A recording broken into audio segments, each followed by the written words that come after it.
chers amis, bonsoir.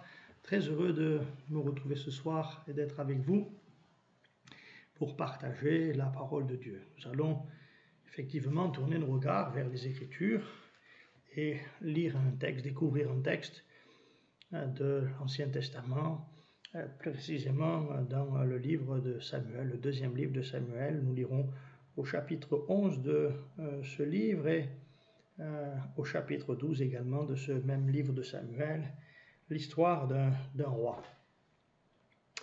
Que dit l'Écriture et que nous enseigne la Bible dans ce texte? Alors, lisons ensemble déjà quelques versets au chapitre 11. La Bible dit ceci, verset 1er, l'année suivante, au temps où les rois se mettaient en campagne, Dieu envoya Joab avec ses serviteurs et tout Israël pour détruire les fils d'Ammon et pour assiéger Rabat. Mais David resta à Jérusalem. Un soir, David se leva de sa couche et comme il se promenait sur le toit de la maison royale, il aperçut de là une femme qui se baignait et qui était très belle de figure. David fit demander qui était cette femme. Et on lui dit, n'est-ce pas Bathsheba, fille d'Eliam, femme d'Uri, le Héthien? Et David envoya des gens pour la chercher. Elle vint vers lui et il coucha avec elle. Après s'être purifiée de sa souillure, elle retourna dans sa maison. Cette femme devint enceinte et elle fit dire à David, « Je suis enceinte ». On va arrêter là notre lecture et nous la reprendrons dans quelques instants dans le chapitre 12. Que nous apprend en fait ce récit des Saintes Écritures? Le titre de mon message sera ce soir « Un secret d'État révélé ». Il est question ici d'un homme du nom de David, que Dieu a en fait élevé au rang de roi. Il a fait de lui un grand roi, un grand monarque, un roi respecté et apprécié du peuple, apprécié par son peuple. La Bible affirme que c'est Dieu qui lui a donné la royauté et qui l'a même affermi. Nous devons comprendre ce soir, bien qu'en réalité, le maître de l'histoire des hommes, c'est Dieu. Comprenons bien que c'est Dieu qui est aux commandes de toutes choses. Le prophète Jérémie, dans son livre des Lamentations, au chapitre 3 et au verset 37, dira ceci, « Qui dira qu'une chose arrive sans que le Seigneur l'ait ordonnée ?» C'est ainsi que Dieu est en réalité le maître de l'histoire de l'humanité et également de toutes les situations, circonstances, événements qui peuvent se produire ici-bas sur notre terre. Dressons maintenant le cadre du début de cette histoire. Un roi qui est à Jérusalem dans son palais royal et qui se promène sur le toit de ce palais. C'est un soir, une nuit, où certainement ce roi ne peut trouver le sommeil. Et la Bible dit que du toit de ce palais, cet homme aperçut de là une femme qui se baignait et qui était très belle. Très belle. On peut dire déjà une première chose, c'est que cet homme aurait très bien pu s'en tenir au fait qu'il a aperçu cette femme et qu'elle lui semblait fort belle. Mais il semble que quelque chose va se produire dans son cœur. On a ce sentiment véritable que la convoitise va alors le saisir. La Bible dit ensuite, il va se renseigner sur cette femme. Qui est-elle? Qui est-elle? À partir de là, ce roi va entrer dans une espèce d'engrenage qui va le conduire à commettre différentes mauvaises choses. C'est ainsi, mes amis, et vous qui m'écoutez ce soir, c'est ainsi que le péché agit dans la vie des hommes.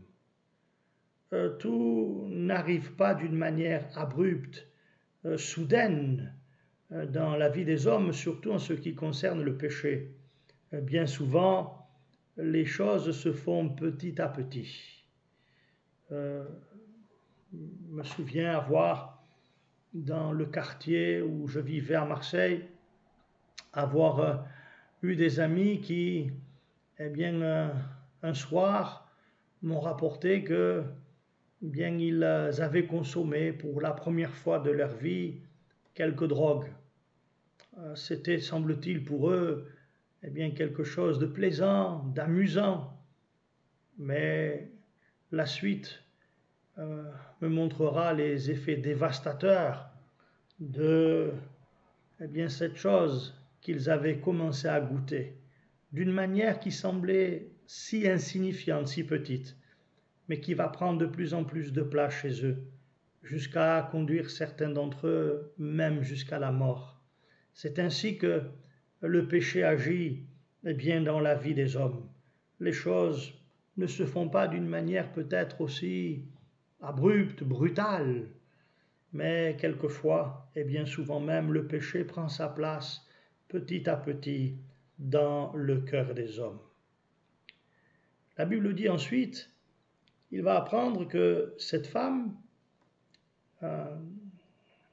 du moins il va apprendre qui est-elle, il va découvrir eh bien, qui est cette femme, on va le lui rapporter, surtout, il va découvrir qu'elle est la femme d'un certain personnage appelé Uri, dont la Bible dit qu'il était un soldat sérieux et engagé vraiment dans l'armée de son roi. À partir de là, nous pouvons dire qu'il aurait très bien pu, à ce moment-là, en tout cas, refuser d'aller plus loin dans cette histoire. Il a vu cette femme, il la trouve fort belle, il se renseigne, et quand il se renseigne, il apprend qu'elle est la femme d'un autre. Il aurait très bien pu, à ce moment-là, comprendre que cette histoire ne peut pas aller plus loin que cela. Il ne peut pas se permettre, eh bien, de continuer à espérer quoi que ce soit avec cette femme. Et pourtant, eh bien, il va aller un peu plus loin. Je ne peux pas imaginer un seul instant que Dieu n'ait pas envoyé des signaux d'alarme dans la conscience de cet homme. Je suis persuadé même du contraire. Je suis convaincu que, eh bien, quelque part dans sa conscience, eh bien, certaines choses ont dû se passer, se produire. Certains signaux d'alarme ont dû certainement, eh bien, retentir, lui disant que ce qu'il allait peut-être commettre et faire allait déplaire particulièrement à Dieu et que cela pourrait engendrer toutes sortes de choses compliquées pour sa vie. Que de fois, en fait, dans la vie des hommes, Dieu a mis ces signaux d'alarme. Mais sommes-nous obligés de reconnaître que bien souvent nous avons étouffé notre conscience et que l'homme a ignoré ces signaux que Dieu lui a envoyés? La Bible dit qu'ensuite ce roi a envoyé des gens pour aller la chercher. Il l'a vue, il l'a trouvée fort belle, il s'est renseigné sur elle, il a découvert qu'elle était la femme d'un autre, et pourtant, il envoie des gens pour aller la chercher. Ce qui signifie, j'y reviendrai tout à l'heure, qu'en réalité, eh bien, certains vont être au courant de ce qui a pu se produire, eh bien, dans le palais royal, ce soir-là, cette nuit-là. La Bible dit, cette femme vint vers lui, et il coucha avec elle. Elle vint vers lui, et il coucha avec elle. Ce roi va vivre, eh bien, ce que l'apôtre Jacques a écrit. Et j'aimerais vous lire ce texte, et vous allez voir que nous avons là le processus, eh bien, terrible du péché dans la vie des hommes. Écoutez, ce verset des Écritures dans le Nouveau Testament, dans la lettre de Jacques, je peux lire avec vous. Jacques dit que personne, lorsqu'il est tenté, ne dise « c'est Dieu qui me tente ». car Dieu ne peut être tenté par le mal et il ne tente lui-même personne. Mais chacun est tenté quand il est attiré et amorcé par sa propre convoitise. Puis la convoitise, lorsqu'elle a conçu, enfante le péché, et le péché étant consommé, produit la mort. Malheureusement pour ce roi très connu, le roi David, eh bien, il est entré dans ce processus destructeur du principe du péché. Oui, le péché a été là et il a saisi son cœur. Le péché, en fait, a été pour lui à ce moment-là ce que Dieu a dit à Caïn. Parce que Caïn s'est irrité de ce que Dieu ne portait pas un regard favorable sur lui, sur son offrande, et qu'il portait un regard favorable sur Abel, son frère, et sur l'offrande qu'Abel offrait à Dieu. Caïn s'est irrité, rempli certainement de mauvais sentiments à l'égard de son frère. Il va nourrir la pensée de s'en prendre à lui. Et lorsque cette pensée va véritablement tourmenter son âme, lorsque cette pensée va commencer vraiment à influencer ses désirs, alors Dieu va l'avertir d'une manière particulière. Et Dieu va lui dire: Caïn, le péché se couche à ta porte et ses désirs se portent vers toi. Caïn, le péché se couche à ta porte et ses désirs se portent vers toi. Si vous lisez différentes versions, c'est assez intéressant. Par exemple, la version Jérusalem dit ceci: le péché n'est-il pas à la porte, une bête tapie qui te convoite? Le péché n'est-il pas à la porte, une bête tapie qui te convoite? C'est terrible de ne pas se rendre compte que lorsque la convoitise est là dans notre vie, c'est que le péché est lui-même en train de nous convoiter. Qu'il est comme une bête tapie, comme un animal féroce, prêt à bondir sur nous et à nous détruire. L'histoire, au fond, quand on la considère sous ces différents aspects que nous venons de décrire, nous semble en réalité tellement banale, tellement de choses ont pu être à l'image de l'histoire de ce roi dans la vie des hommes. Et au fond, si on arrêtait la lecture à ce récit, on dirait histoire banale comme tant d'autres histoires. Un homme, une femme mariée, femme qui va avec ce roi commettre adultère, chose qui aujourd'hui au fond ne dérange plus grand monde en réalité. Et si l'histoire s'arrêtait là, nous n'aurions pas grand-chose à dire. Mais la Bible va plus loin et elle nous dit que cette femme devint enceinte et elle fit dire au roi David: je suis enceinte. Je suis enceinte. Ouais, les choses vont prendre à ce moment-là une autre tournure que le roi David n'avait pas envisagée.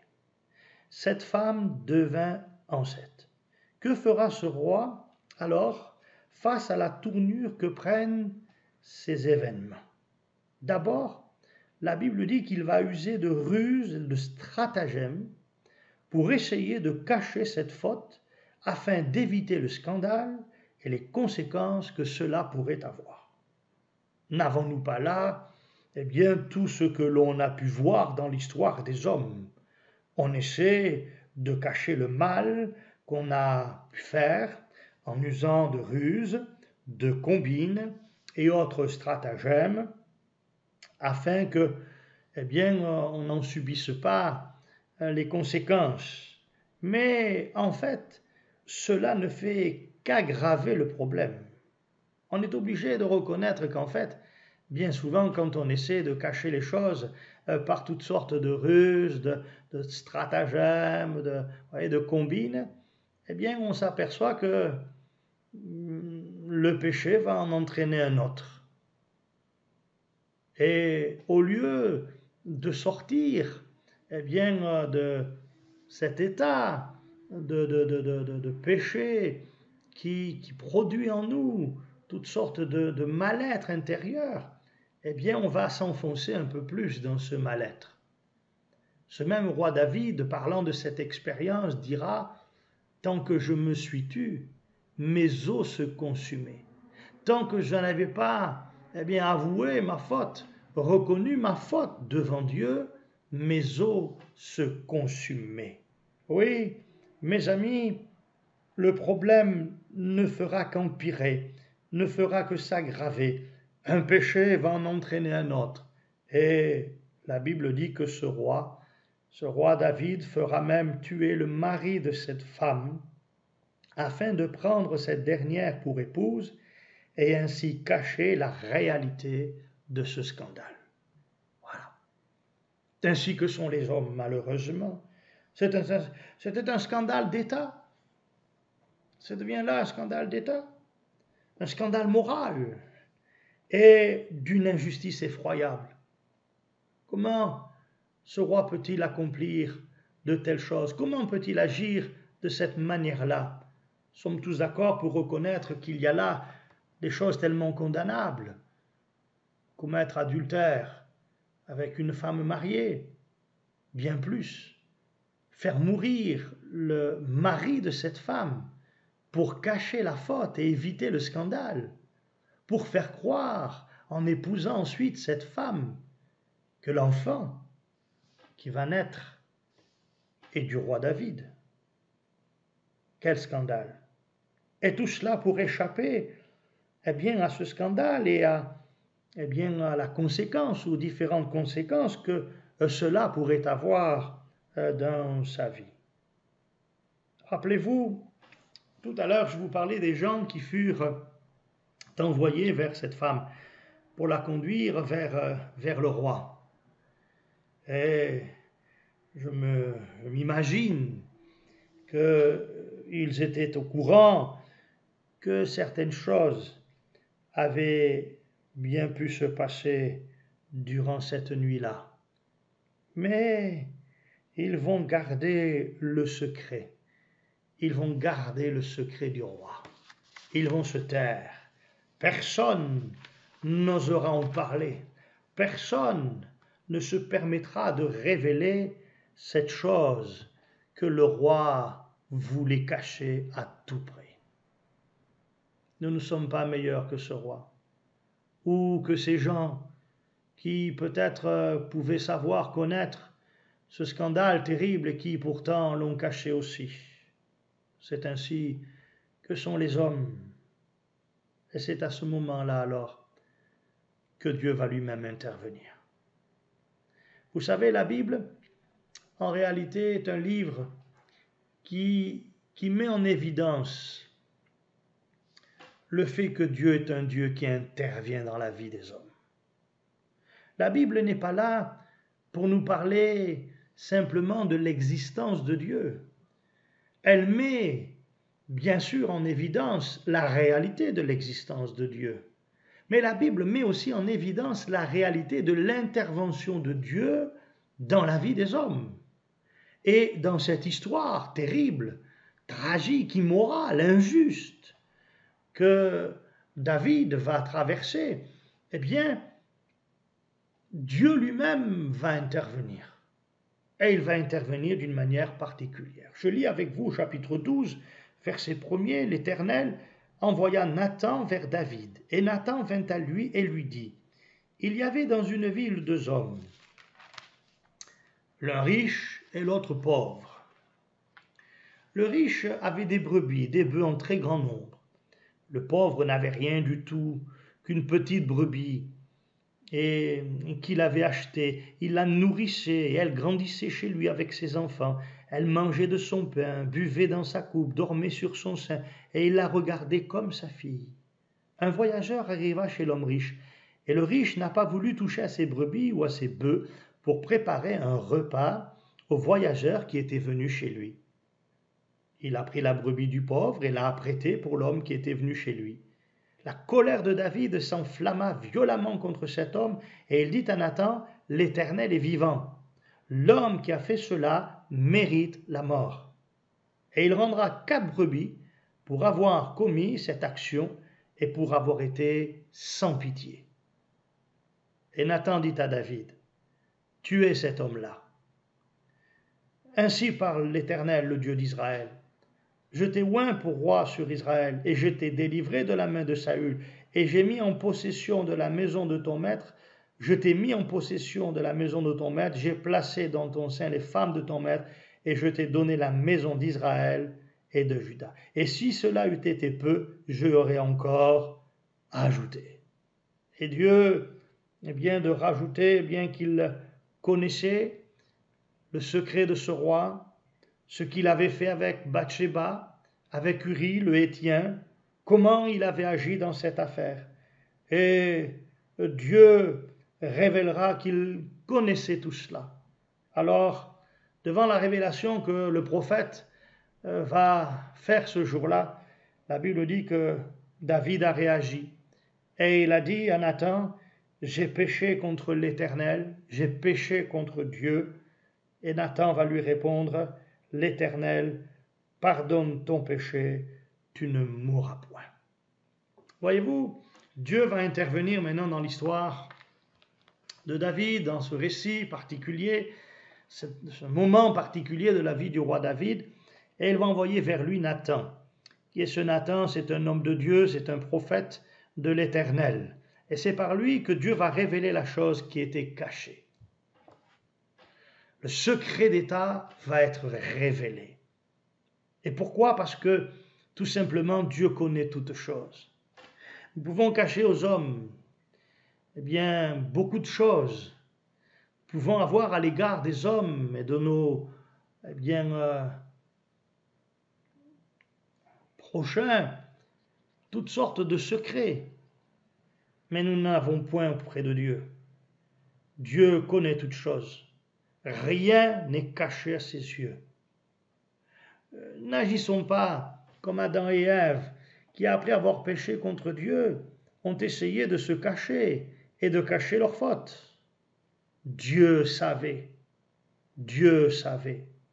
Et j'aimerais vous dire ce soir, Dieu sait. Il sait toutes choses de nous. Il connaît notre vie et même celles, du moins les choses que nous pouvons cacher. Dieu fera savoir à ce roi que si ce dernier avait agi en secret, Dieu lui connaissait ces choses secrètes. J'aimerais vous dire, à vous qui m'écoutez, j'aimerais nous le dire, j'aimerais me le dire à moi-même encore ce soir. N'essayons pas de cacher quoi que ce soit à Dieu, car Dieu nous connaît parfaitement. N'essayons pas, de dissimuler la vérité, Dieu la connaît. N'essayons pas de nous tromper nous-mêmes, en essayant de trouver toutes sortes d'excuses à nos fautes, à nos misères, à nos erreurs. N'essayons pas, de dissimuler tout cela derrière de fausses excuses. Dieu nous connaît parfaitement. David dira, dans un psaume magnifique, un cantique magnifique qu'il écrira à l'occasion de cette histoire qui a été la sienne, il dira, « Tu veux que la vérité soit au fond de mon cœur. » Autrement dit, Dieu, je n'ai pas besoin d'essayer d'argumenter pour amoindrir ma responsabilité, pour peut-être avoir quelques circonstances atténuantes quant à ma faute, quant à mon erreur, quant à mon péché. Non. David dira, tu veux que la vérité soit au fond de mon cœur. Appelons les choses bien par leur nom. Ne parlons pas du péché comme quelques petits dérapages simplement. Mais si nous avons péché contre Dieu, sachons le reconnaître devant Dieu. David dira, eh bien, j'avouerai mes transgressions, je les avouerai. Autrement dit, je ne vais pas essayer de dissimuler la gravité de cette faute, de ce péché qui a été le mien, mais je vais honnêtement m'en repentir devant Dieu. C'est ce que David va faire. Et je pense que nous en arrivons là à un des points les plus importants de cette histoire. Parce que découvrir que nous sommes des pécheurs et que Dieu sait que nous sommes des pécheurs, découvrir que nous avons offensé Dieu et que c'est contre Dieu que nous avons péché est une chose. Mais accepter de se repentir pour notre péché, notre misère, pour ces choses que parfois nous avons pu faire en secret sans que nul ne les voie, eh bien ça c'est autre chose. Or la Bible dit que nous sommes appelés à nous repentir de nos péchés. Et nous avons là, eh bien, on dira, je dirais du moins la chose, me semble, principale de ce récit, de cette histoire. Car avoir connaissance, eh bien, d'une faute qui était cachée n'est pas suffisant. Faut-il encore que, eh bien, ce péché soit confessé à Dieu, soit apporté devant Dieu, soit avoué clairement, et que nous acceptions alors de nous repentir sérieusement. David dira, j'ai péché contre l'Éternel. Il n'a pas dit, bien voilà, mais c'est parce que ceci ou cela, parce que voilà, j'étais dans un état de faiblesse, c'est parce que non, il va avouer, enfin, il va avouer, et il va dire, j'ai péché contre l'Éternel. Et la Bible ajoute ceci ensuite, eh bien l'Éternel lui dira, enfin, le prophète lui dira, l'Éternel pardonne ton péché, tu ne mourras pas. Voilà la bonne nouvelle, eh bien, qui ressort de ce récit, c'est que notre Dieu est un Dieu miséricordieux, c'est un Dieu plein d'amour, plein de grâce, qui désire nous pardonner. La lettre de Paul aux Romains, la lettre que Paul a écrite aux Romains, renferme un verset magnifique au chapitre 6, au verset 23 de cette lettre. Paul dit ceci, « Le salaire du péché, c'est la mort, mais le don gratuit de Dieu, c'est la vie éternelle en Jésus-Christ, notre Seigneur. » C'est ainsi que Dieu, eh bien, au travers de Jésus-Christ et précisément de la mort de Jésus sur la croix, Dieu nous a acquis un pardon total, entier, et nous pouvons par la foi en Jésus le recevoir, tout en acceptant bien sûr de se repentir de nos péchés. Christ est mort pour nous sur la croix, son sang a coulé pour le pardon de nos péchés, et le Dieu de grâce et de miséricorde, lorsqu'il voit un homme se repentir sérieusement, sincèrement, n'essayons plus de cacher la réalité, ou n'essayons plus même de se la cacher à soi-même. Lorsque Dieu voit quelqu'un agir de cette manière-là, alors Dieu étend sa main, il lui accorde son pardon, et pour lui alors, il n'y a plus de condamnation. C'est ce que Paul écrit dans la lettre aux Romains, quand il dit, eh bien, voici maintenant, il n'y a plus de condamnation pour ceux qui sont en Jésus-Christ. Il est dit que c'est par la foi que nous sommes gratuitement justifiés, par la foi en Jésus. Cette grâce de Dieu se manifeste alors, et on peut entendre le Seigneur nous dire, je pardonne ton péché, je te sauve maintenant, et je te donne la vie éternelle.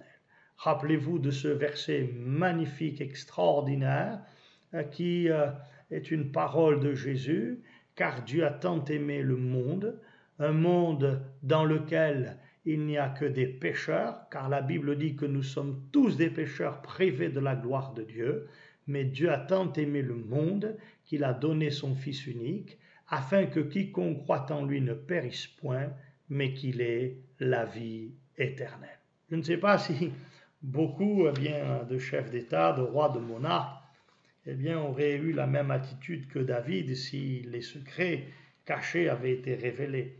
Mais nous n'avons pas besoin d'être un roi pour agir de la même manière que David.